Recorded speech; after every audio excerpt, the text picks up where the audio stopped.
শুভ সকাল বন্ধুরা। আজকে আমার চ্যানেলে আপনাদের আমি অ্যাডেনিয়াম রিপোর্টিং করে দেখাবো। অ্যাডেনিয়াম রিপোর্টিং করার আদর্শ মাস ফেব্রুয়ারি থেকে মার্চ, যদিও আমার গাছ রিপোর্টিং করতে একটু দেরি হয়ে গেছে। অ্যাডেনিয়ামের ফুল পাওয়ার আদর্শ সময় হচ্ছে গরমকাল, তো সেই জন্য আমরা মার্চ মাস অবধি রিপোর্টিং করে থাকি। তাহলে চলুন আমরা দেখে নিই যে কী করে আমরা আগে অ্যাডেনিয়াম রিপোর্টিং করবো। প্রথমেই বলে রাখি যে অ্যাডেনিয়াম গাছ রিপোর্টিং করার সময় কোনো রকম মনের মধ্যে ভয় রাখবেন না। গাছকে টপ থেকে সম্পূর্ণরূপে তুলে ফেলবেন। কোনো রকম মনের মধ্যে ভয় রাখবেন না যে গাছটির কোনো ক্ষতি বা গাছটি মারা যাবে নাকি।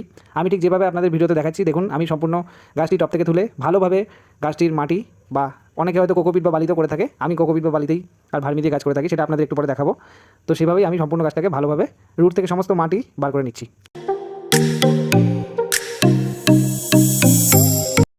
এরপরে আমি একটি ধারালো নতুন ব্লেড হলে সবচেয়ে ভালো হয়, সেই ব্লেড দিয়ে আমি গাছের ছোটোখাটো শিকড়গুলোকে কেটে নেবো। কেবল মূল ডালগুলো বা শিকড়গুলোই আমি কেবলমাত্র অ্যাডেনিয়ামে রাখবো। আপনারাও তাই করুন। মনে রাখবেন অবশ্যই যেন ব্লেডটি নতুন হয়, অথবা যদি পুরনো ব্লেড ব্যবহার করেন তাহলে অবশ্যই সেটাকে স্যানিটাইজ করে নেবেন।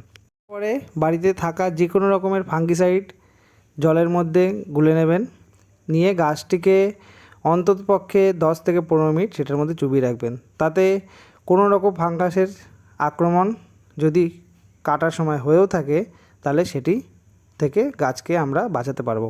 মনে রাখবেন বাড়িতে থাকা যে কোনো রকমের ফাঙ্গিসাইড, আমি এক্ষেত্রে সাপ ব্যবহার করি, আমার ওটা খুব কার্যকরী বলে মনে হয়। আপনার বাড়িতে থাকা যে কোনো রকমের ফাঙ্গিসাইড আপনারা ব্যবহার করতে পারেন।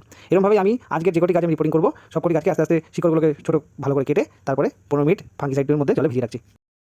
আমি বাড়িতে যে অ্যাডেনিয়াম যে মিডিয়াতে করে থাকি সেটা আজকে আমি আপনাদের দেখাবো।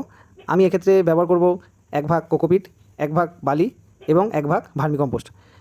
অনেকের বাড়িতে পুরনো 1 বছরের পুরনো গোবর সার থাকলে সেটি ব্যবহার করতে পারেন, অথবা পাতা পচা সারও অনেকে ব্যবহার করে থাকে, সেক্ষেত্রে কোনো ক্ষতি নেই। আর এর সাথে আমি নিয়ে নেব অল্প পরিমাণে, এক্ষেত্রে আমি ছোটো 6 ইঞ্চি পটের ছোটো পটের ব্যবহার করে দেখাচ্ছি। সেক্ষেত্রে আপনারা অল্প অল্প করে শিংকুচি 1 চা চামচ হাড় গুঁড়ো, 1 চা চামচ নিমখোল এবং পরিমাণ মতো খুব অল্প পরিমাণে সিঙ্গেল সুপার ফসফেট নেবেন।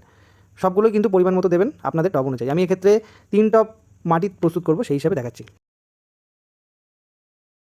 সমস্ত উপকরণগুলো আপনারা ভালো করে মিশিয়ে নেবেন। অনেকে এক্ষেত্রে অনেক সময় চালনি দিয়ে এগুলোকে চেলেও নেয়, সেক্ষেত্রেও কোনো অসুবিধা নেই।